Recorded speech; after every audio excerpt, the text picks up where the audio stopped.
দ্বিতীয় দফা বন্যার কবলে পড়ে জনজীবন নাজেহাল হয়ে পড়েছে কাছাড়ের কাটিগড়াবাসীরও। বিলম্বে হলেও বানভাসীদের খুঁজে কাটিগড়ার হাওর অঞ্চলে উপস্থিত রাজ্য রাজনীতি থেকে কেন্দ্রে অভিষেক হওয়া নবনির্বাচিত শিলচরের সাংসদ পরিমল শুক্লবৈদ্য।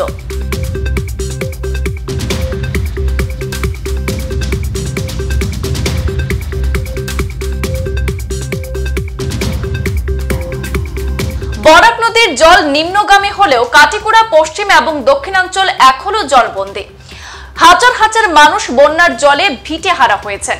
আজ কাছাড়ে নবনির্বাচিত সাংসদ পরিমল শুক্লবৈদ্য কাটিগড়া বিস্তীর্ণ হাওর অঞ্চল পরিদর্শন করে খোঁজ খবর নেন বন্যার্তদের। আমতলা, নরপতি, সলিমাবাদ, সৈয়দপুর সহ বেশ কিছু বন্যা কবলিত অঞ্চলে নৌকা যুগে পরিদর্শন করে বানভাসীদের সঙ্গে কথা বলেন রাজ্যের প্রাক্তন মন্ত্রী তথা বর্তমান সাংসদ পরিমল শুক্লবৈদ্য। বন্যার্তরা সাংসদকে কাছে পেয়ে নানা আবদার অভিযোগ তুলে ধরেন। তারা ত্রাণ সামগ্রীর পাশাপাশি গোখাদ্যের ব্যাপক হাহাকারের কথাও জানিয়েছেন সাংসদের কাছে। এবারে বন্যা বলতে গেলে হাওরবাসী পুরোপুরি বিপর্যস্ত। সাংসদ শুক্লবৈদ্য বন্যার্তদের আশ্বস্ত করে বলেছেন যে বন্যায় আক্রান্ত প্রতিটি পরিবারকে ত্রাণ সামগ্রী পৌঁছানোর কাজ ইতিমধ্যে শুরু হয়েছে। দ্রুত পর্যাপ্ত ত্রাণ এবং গোখাদ্যের ব্যবস্থা করা হবে বলেও আশ্বাস দিয়েছেন সাংসদ। উল্লেখ্য, কাটিগড়ার মধ্যে সব থেকে ভয়াবহ পরিস্থিতি পশ্চিম এবং দক্ষিণ কাটিগড়ার বিস্তীর্ণ অঞ্চলে। স্থানীয়দের দাবি, কিন্নখাল থেকে কালাইঞ্জে ভায়া হাওর অঞ্চল অর্থাৎ আমতলা, নরপতি, সলিমাবাদ হয়ে একটি সড়ক নির্মাণ করা হলে অত্যন্ত ভালো হবে। অন্তত সড়কের উপর ঠাঁই নিতে পারবেন বানভাসীরা।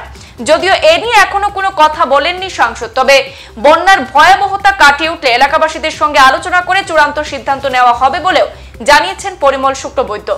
এদিন বানভাসীদের খোঁজ নিতে সাংসদের সঙ্গে উপস্থিত ছিলেন সেখানে বিজেপির কালাইন মন্ডল কমিটির সভাপতি নিত্যগোপাল দাস, সুখেন্দু কর, অনুপ কুমার পাল, অসীম দত্ত, রানা চক্রবর্তী প্রমুখ।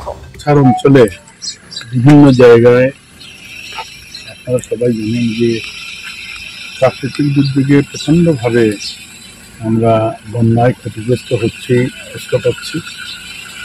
এই ক্ষেত্রে কাটিগড়া অঞ্চলে এই নিয়ে তৃতীয়বার ফ্লাড এসেছে।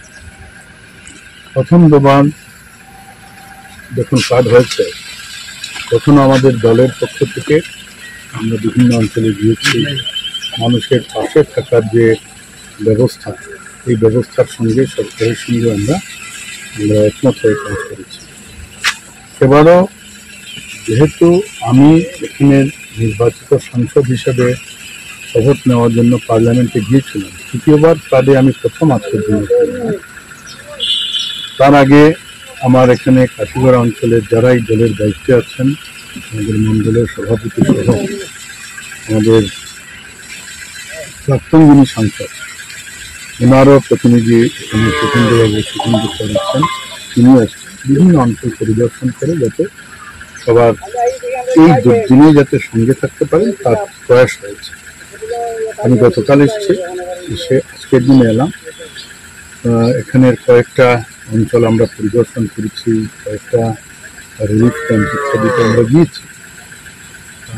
সরকারের পক্ষ থেকে যতটা সম্ভব করা হচ্ছে এবং জনসাধারণ যারা উত্তরভোগীরা আছেন তারা বলছেন যে আমরা এই মুহূর্তে পর্যন্ত দুটো ইনস্টলমেন্টে আমরা আমাদের যা প্রাপ্য রেশন বা রিলিফ এগুলো আমরা পেয়ে যাচ্ছি।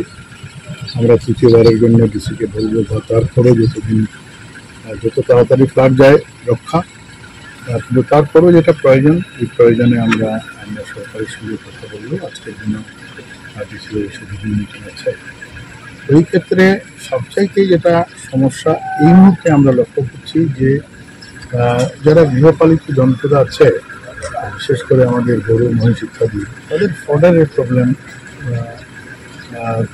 তারা বিশেষ করে যেহেতু এটা হাওর অঞ্চল, এই অঞ্চলে গরু, মহিষ, ছাগল ইত্যাদিকে অন্যত্র শিফট করা সম্ভব হবে না।